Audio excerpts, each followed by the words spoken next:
ირაკლი კობახიძე უფრო ეფექტურად მიიჩნია გუნდმა, ვიდრე ირაკლი ღარიბაშვილი. ქართულმა ოცნებამ გუნდიდან წასულებზე თავდაუსხმელობის შეთანხმება დაარღვია. თუ კი არჩევნების შემდეგ ღარიბაშვილზე და მისი კაბინეტის წევრებზე უბრალოდ არ საუბრობდნენ, ახლა ღიად დაიწყეს იმის მტკიცება, რომ კობახიძის გუნდი კორუფციასთან ბრძოლაში ღარიბაშვილზე უფრო ეფექტურია. მე ვფიქრობ, ცვლილება სწორედ ამ მიმართულებით მოხდა.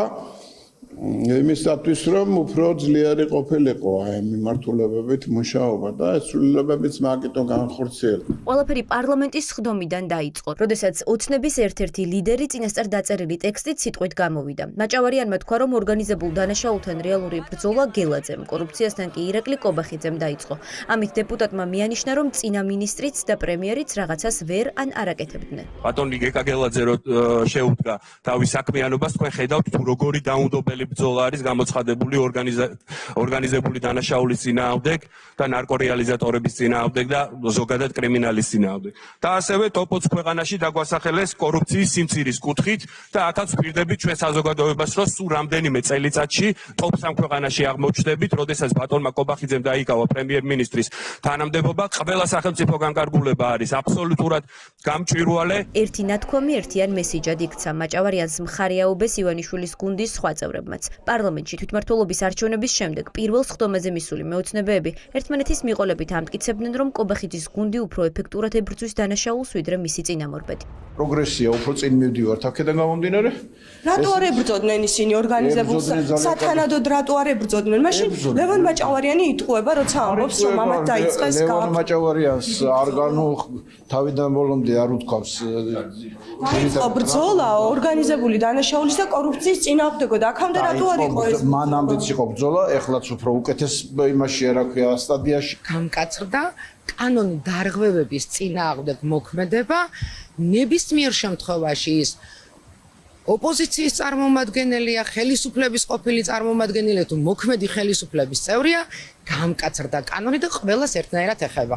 ღარიბაშვილი ჩრდილშია და დუმს. არჩევნების დღესაც საარჩევნო უბანზე მისულ ოცნების ექს-ლიდერს ისიც კი არ უთქვამს, რომ მხარს ქართულ ოცნებას უჭერს. ამ რეალობამ იმ დღესვე გააჩინა განცდა, რომ ექს-პრემიერს, რომლის გუნდის წევრებსაც ერთი მეორის მიყოლებით აკავებენ, ლაპარაკი აუკრძალეს.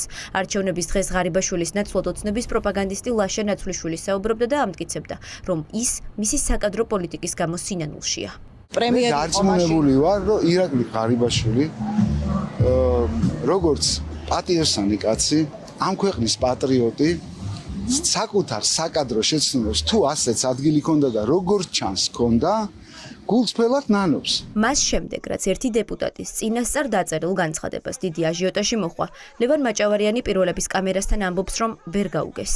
ემთხოვით მინდა ვისარგებლო და ბატონ ვახო გომელაურს გადაუხადო განსაკუთრებული მადლობა იქიდან გამომდინარე, რომ მისი მინისტრობის პერიოდში 4 რევოლუციური მცდელობა ჩაუვარდა კოლექტიურ ნაციონალურ მოძრაობას. ძალიან კარგ პოზიციაზე ვართ კორუფციის კუთხით, სანამ ბატონი ირაკლი კობახიძე გახდებოდა პრემიერ-მინისტრი, 7 თუ 8 ქვეყანას ვასწრებდით კორუფციის კუთხით, ევროკავშირის წევრ ქვეყნებზე მაქვს საუბარი. ირაკლი ღარიბაშვილის კაბინეტიდან ერთი მინისტრი, მინისტრის ერთი მოადგილე და სუსის უფროსთან დაკავშირებული ბიზნესმენები ახლა ციხეში სწორედ კორუფციის ბრალდებით ხედავენ. ერთმანეთის მიყოლებით დაკავებული ხალხის საქმეები ახლა სასამართლომ უნდა განიხილოს. არავინ იცის, ვის დაადებენ ხელს დაკავებულები და რას იტყვიან, ვისთან მიდიოდა წილი მოპარული ფულიდან.